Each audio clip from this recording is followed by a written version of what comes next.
I'm Arvelyn Lewis and I sell real estate. Today I've got a few things that I want to talk about that I continuously hear from people who are interested in selling their homes. I'm going to try and go slow, although I usually tend to kind of edit myself. I'm going to try and break it all out and talk about what's actually happening in this very aggressive and challenging market that is truly a seller's market. So, first of all, what does it mean when you say it's a seller's market? Well, let's break that down.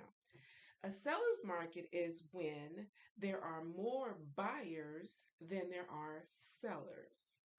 That means that the seller is actually in control of what's going to happen in any particular transaction. Now, people like to confuse it because there are more buyers, so they think that that means that it's a buyer's market. No, no, it's the one who's actually controlling the transaction. If there were more buyers, or I'm sorry, there are actually more buyers in the market, making it a seller's market because there are at least 10, 20, 30, 40, sometimes even more than 40 buyers for one particular house in this a seller's market. I'm not even slightly exaggerating when I say that. Even though, as of today, the interest rates have started to creep up, and for some it has jumped up because some were kicked out of the game because of the interest rate change, it is still very much a seller's market. Now, a seller's market, as we have and will continue to have, because across the United States, we are still even now short at least 50 million homes for buyers who are looking to buy right now today. So that makes it very much a seller's market.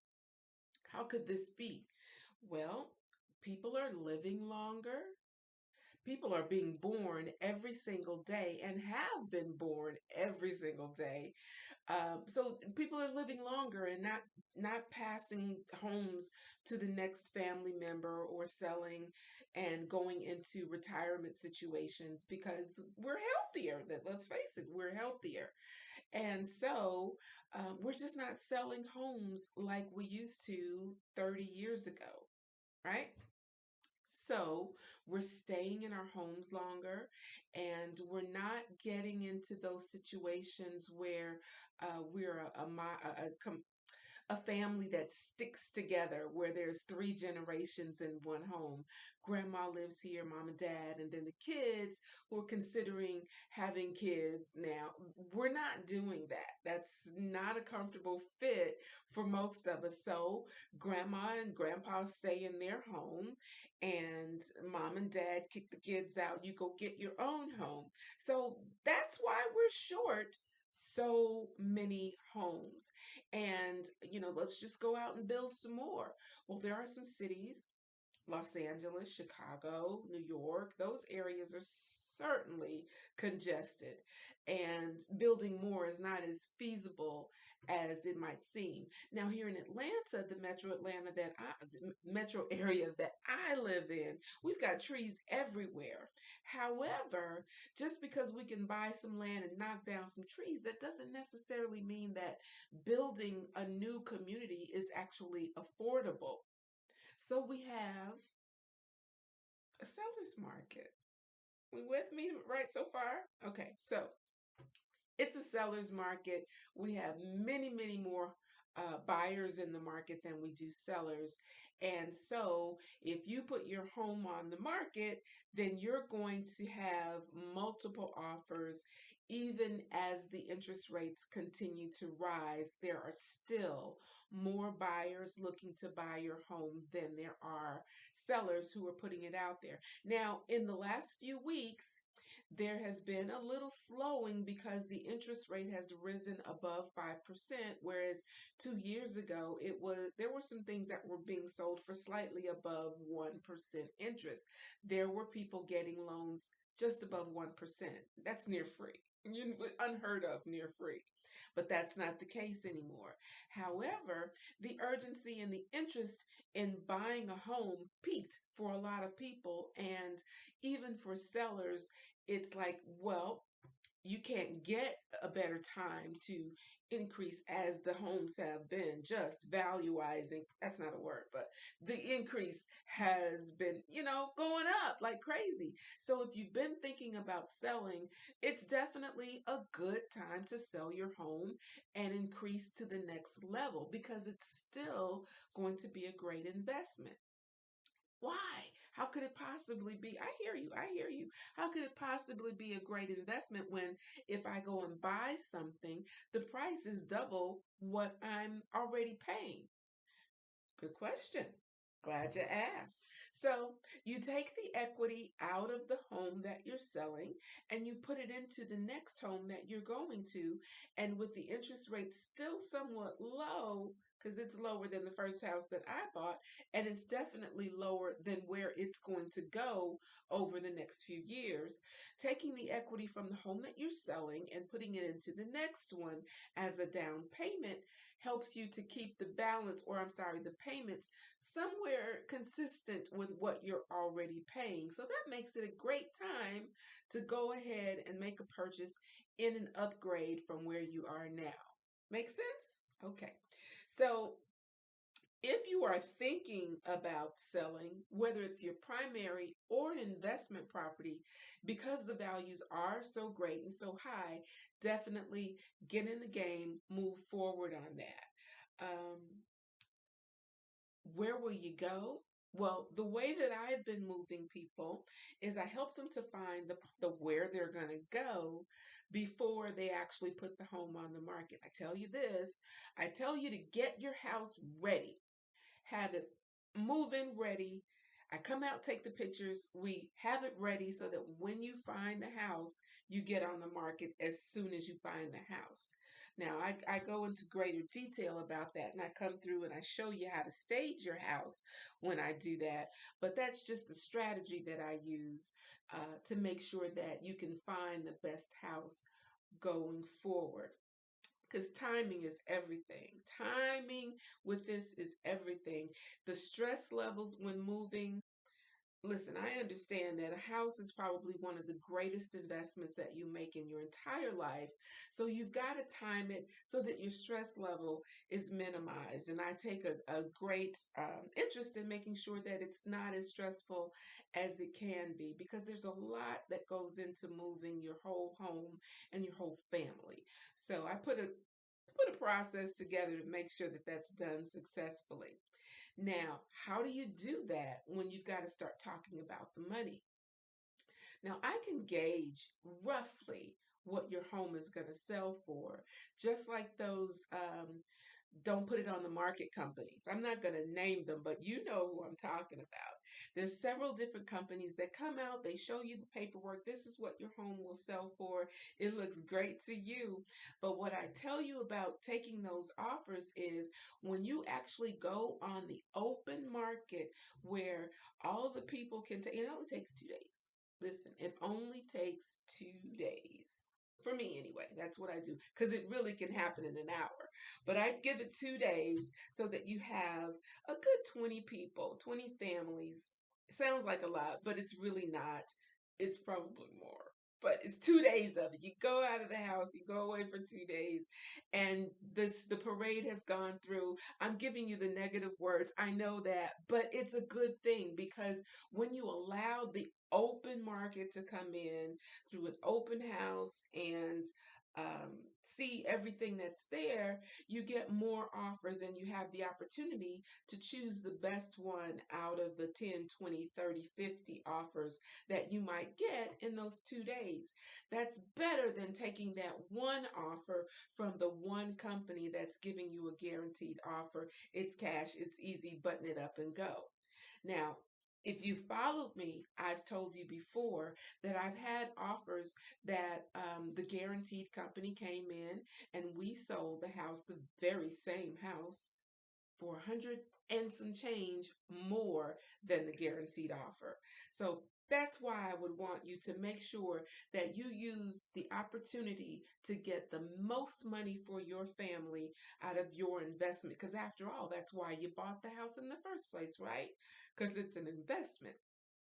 So sell it on the open market and realize what they're willing to pay. They're competing with each other, not with you. That guaranteed offer is just, it's not even a competition. It's kind of an insult. So don't take that one. Let the people come in, compete with each other, and you get the greatest dollar possible. Now, you've got that money in hand that frees you up to use a conventional loan or a jumbo loan. Now, the conventional product usually has one interest rate stated, and you're able to lock in your rate once you've identified your home that you're planning to purchase. You know what your rate is going to be, and you're able to take the proceeds from the home that you're selling into the new home, and that makes the down payment much less. You're probably going to get a conventional 80. You might even get a conventional 50%. I don't know. But you would be able to take that equity again that you took out of the home that you sold and put it right into the next house that you're buying. Another product that's available is an FHA or a VA loan. Both of these are government loans and they require very stringent things when you are going to be the buyer.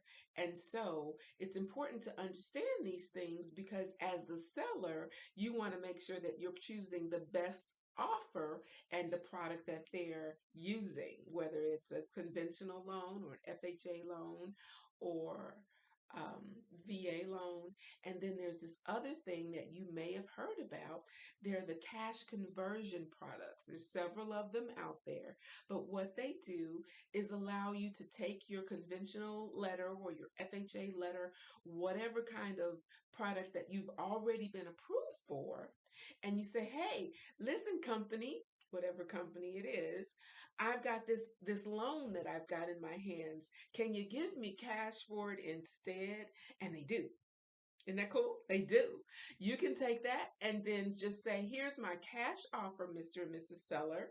I'm going to buy your house cash because they've converted your loan to cash and that makes your offer stronger. And that's the same thing that's going to be coming to you as a seller.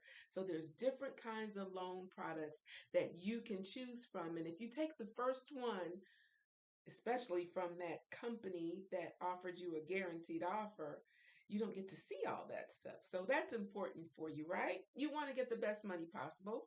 And those guaranteed companies that convert it to cash might be the best one for you. And don't forget, there's a ton of investors out there that are still willing to pay cash for your home. You know, you've been getting that call, right?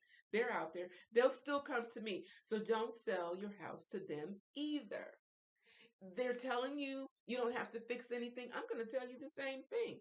But I will help you convert, take the things down and put some things away that make it look pretty so that you don't have to be conned. Oh, that's bad word. Those are bad words. But you want to make sure that you get the best offer possible. And even with me as a traditional realtor, I can get you the best offer possible. So don't settle for that first guaranteed offer. Okay? So now I want to talk about um, the appraisal gap. That's one of the big things that is a little unknown to people until you're actually in there trying to find it. And how are these houses being priced up so high? So here's what it is. It's called an appraisal gap.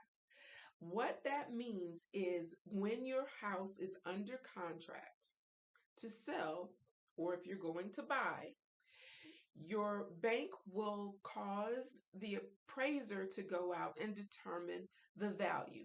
I'm not talking about the inspection when you're trying to make sure the house is healthy. I'm talking about the bank's appraisal to determine the value of the house. And different appraisers have different things that they're looking for. That is, the FHA appraiser is looking for things, and the VA appraiser is looking for things, and the conventional appraiser is looking for all different things. So the knowledge of all that is important. But for you as the seller or the buyer, if that appraisal comes in, let's say the house is listed at $500,000 and the offer is $550,000. Yes, that is happening. Yes, it is. Yes, it really is. The house is listed at 500,000 and the offer is 550,000. So the appraiser comes in and the appraiser says, I find the value to be 520,000. There's a difference of $20,000 between 530 and 550, right? That's called an appraisal gap. So, in order to accept the best offer or to make the best offer, you want to make sure that you cover that potential gap with cash. Let me say it again. If you're making an offer to make a purchase, you're going to make sure that you make the seller aware that you've got cash to cover the difference because you want to be the best offer. Yes, you do. You want to be the best offer. And you're saying, but Arlen, that's paying above the value. I know it is. But this is the reason that it makes sense. The way that the prices have been escalating and climbing so rapidly, if you wait a month and try to wait for another house just like it, exactly like it, to come on the market. And it will. It might be around the corner, it might be in the next city, but it's close enough for the market that you're trying to be in. You wait 30 days, and that's going to be the price anyway, right? That's going to be the price anyway. So you might as well go ahead and pay that difference. And sometimes the difference is only $5,000. It may even be 1,000. The most my buyers of the last 360 days have covered in that gap that we offered has been $1,000. 1,000. But you got to put it out there to make sure that your offer is the best one out of the other 40. Because there's literally 40 other offers, right? Okay. So you've got to put some money in that gap. And I don't mean just say that you have it. You've actually got to have it. And if you've sold a house with equity, you have it. You have it. You do. So, and here's how I'm saying that with such affirmation. Every single seller that I've had in the last 365 days has walked away from the table with six figures from when they purchased their home, paid off the mortgage that they still owed. They had six figures in their pockets. So I know you'll have it. You'll be fine. So that's the appraisal gap. I need you to understand that it sounds really aggressive, but that's how it's working these days. You've got cash investors that are coming in and they're trying to buy up all the property that they can possibly buy. And you may be thinking, well, heck, I'll just stay here in this house that I already have and wait this whole thing out. Well, let's remember at the top of this video, I already told you that we had 50 million 50 million people who are trying to buy a house, but there's a shortage. Okay? Meanwhile, while you're waiting, the interest rate is steady climbing. So if you're waiting for the prices to come down, and please don't be waiting for the foreclosures, because I go to the foreclosure sales every month, and there's probably like 10, there may be more in certain counties than others, but 10 houses. And most of those are because someone passed away or they had a bunch of liens on the property and they couldn't pull them all together. And guess what? Investors are there buying those.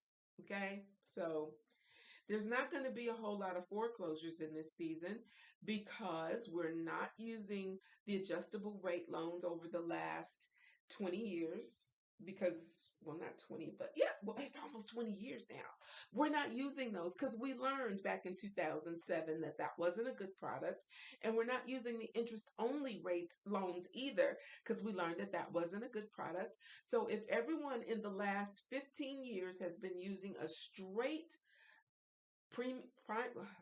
principal and interest loan that balanced out, that made sense for the bank to get their money and for you to be able to buy your product, your home, there's just not going to be a lot of foreclosures because the values have skyrocketed. So if you've lost your job or your husband died or you got a divorce or got sick, whatever, the smart thing would be to just sell the house, right? There's not going to be any foreclosures. precious few anyway. So, all of that to say, don't wait. Don't wait. It's not the time to wait. If you're thinking about getting a new home, you've got plenty of equity, take that to the next product and get in there before the interest rates really climb toward the double digits, because then it will truly be not affordable. Okay? So, last thing I want to discuss before I end this video is occupancy. So it's scary, kind of.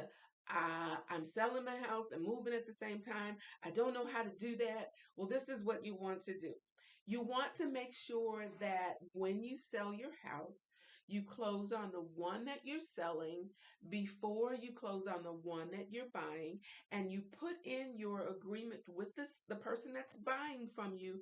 I still need to be in my house for another month or two. You can do that. Yes, you can do that. So if you've got that worked in, then that gives you some peace about how to move from one house to the next house, because that's the part that is the most stressful, is moving out of the first house and into the second one. So I've given you lots of information about how to make this work. If you have more questions, feel free to reach out to me. And by the way, click like, subscribe, and share to keep abreast of the things that I'm going to share with you over time. I'm Arvelyn Lewis. I sell real estate. Call me.